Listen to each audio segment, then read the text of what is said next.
அனைவருக்கும் வணக்கம். இன்னைக்கு ஹிந்து நியூஸ் பேப்பர்ல என்ன இம்பார்ட்டன்ட் நியூஸஸ் இருக்கு அப்படிங்கிறத பார்ப்போம்.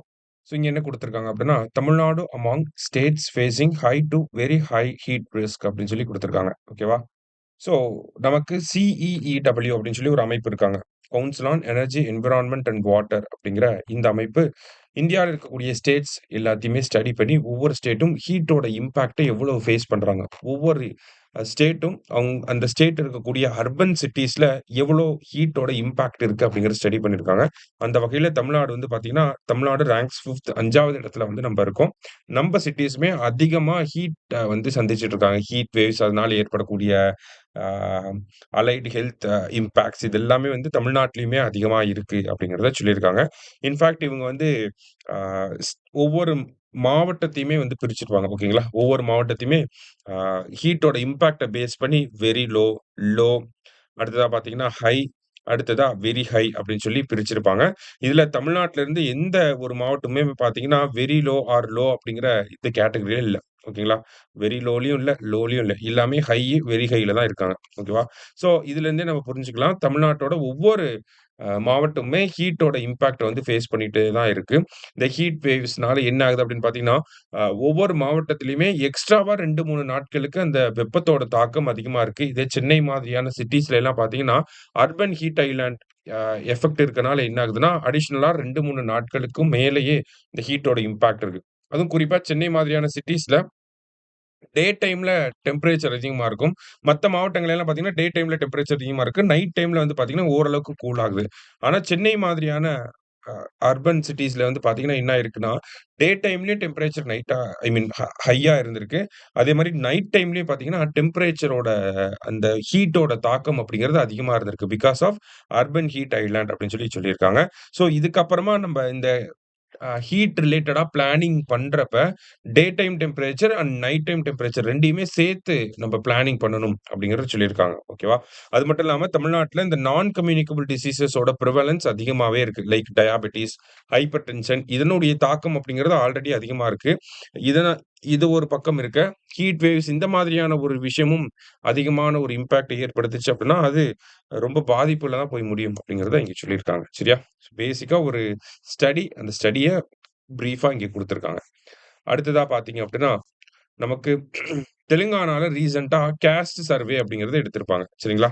ஸோ அந்த கேஸ்ட் சர்வேவ பேஸ் பண்ணி இப்ப என்ன பண்ண போறாங்க, அந்த கேஸ்ட் சர்வேல இருக்கக்கூடிய டேட்டாவ பேஸ் பண்ணி என்ன பண்ண போறாங்க அப்டின்னா, ஒரு இண்டெக்ஸ வந்து ரெடி பண்ண போறாங்க. சரியா? இப்ப உதாரணத்துக்கு மண்டல் கமிஷன் பார்த்தீங்கன்னா, 11 கொஸ்டின்ஸ பேஸ் பண்ணி ஒரு ரிப்போர்ட்ட வந்து பிரசன்ட் பண்ணியிருப்பாங்க. ஆனா, தெலுங்கானா வந்து பார்த்தீங்கன்னா, கிட்டத்தட்ட ஒரு 74 கொஸ்டின்ஸ பேஸ் பண்ணி நமக்கு ஒரு ரிப்போர்ட் ரெடி பண்ணியிருக்காங்க. இந்த ரிப்போர்ட்ட பேஸ் பண்ணி அவங்கனால ரிசர்வேஷன சேஞ்ச் பண்ண முடியாது. ஏன்னா, அதுக்கு வந்து பீகாரே பெஸ்ட் எக்ஸாம்பிள். ஒரு கேஸ்ட் சர்வே எடுத்தாங்க. கேஸ்ட் சர்வேவ பேஸ் பண்ணி ரிசர்வேஷன கொண்டு வந்தாங்க. ஆனா, சுப்ரீம் கோர்ட் வந்து அதுக்கு ஸ்டே ஆர்டர் குடுத்துட்டாங்க. ஸோ அப்படிங்கிறப்ப ஒரு கேஸ்ட் சர்வேவ பேஸ் பண்ணி நம்மளால ரிசர்வேஷன் அப்படிங்கிறத இப்போ வரைக்கும் கொண்டு வர முடியாது. ஏன்னா, அதுக்கு கேஸ்ட் சென்சஸ் எடுத்தா தான் ரிசர்வேஷன் அப்படிங்கிறதெல்லாம் மாத்த முடியும். சரிங்களா? ஸோ அதுக்கும் இதுக்கும் நெறைய வித்தியாசம் இருக்கு. ஏன்னா சென்சஸ் அப்படிங்கிறது சென்ட்ரல் கவர்ன்மென்ட் மட்டும் தான் எடுக்க முடியும். மாநில அரசாங்கத்தினால என்ன பண்ண முடியும்னா, கேஸ்ட் சர்வே மட்டும் தான் எடுக்க முடியும். அந்த சர்வேவ பேஸ் பண்ணி நம்மளால ரிசர்வேஷன் அப்படிங்கிறத கொண்டு வர முடியாது. ஓகேங்களா?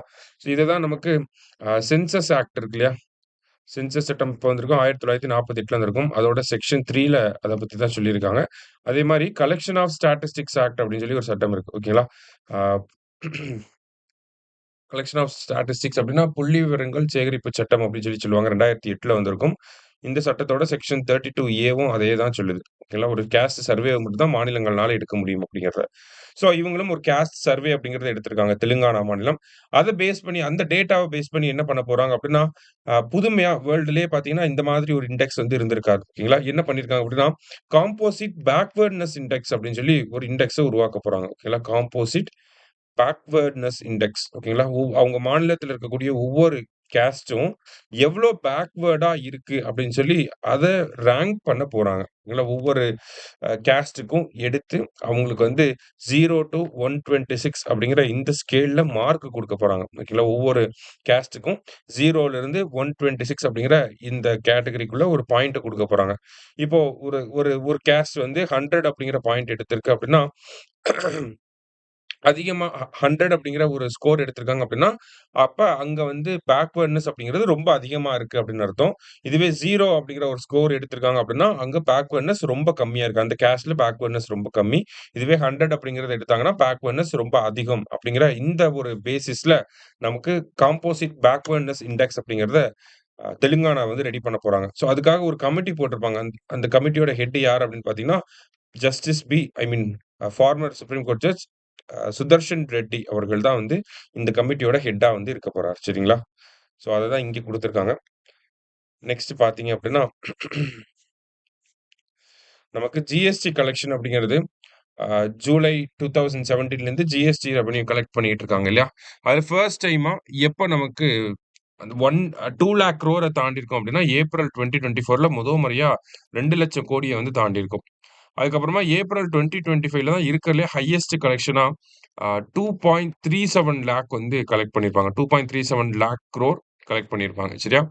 ஸோ இப்ப மே 2025லயும் பார்த்தீங்கன்னா, ஜிஎஸ்டி கலெக்ஷன் அப்படிங்கிறது 2,00,000 கோடிய தாண்டி 2.01 லேக் குரோரா வந்து வந்திருக்கு. சரியா?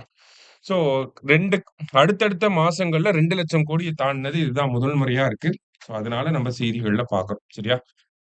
இருந்தாலும் ஒவ்வொரு மாநிலத்துக்கு இருந்து வரக்கூடிய கான்ட்ரிபியூஷன் அப்படிங்கிறது டிஃபரெண்ட்டா இருக்கு. இப்ப மகாராஷ்டிரா, தமிழ்நாடு, கர்நாடகா போன்ற மாநிலங்கள்லாம் ஜிஎஸ்டி ரெவென்யூவ அதிகமா கான்ட்ரிபியூட் பண்றாங்க. கம்பேரிட்டிவ் டூ மத்த ஸ்டேட்ஸ்லாம் பார்த்தீங்க அப்படின்னா, ரொம்ப கம்மியான எக்ஸாம்பிளுக்கு குஜராத்தே வந்து 6% கான்ட்ரிபியூஷன் தான் இருக்கு. ஆனா தமிழ்நாடு, மகாராஷ்டிரா போன்ற மாநிலங்கள்லாம் வந்து ஒரு 17லேருந்து 25% வரைக்கும் ஜிஎஸ்டி ரெவென்யூல கான்ட்ரிபியூட் பண்றாங்க.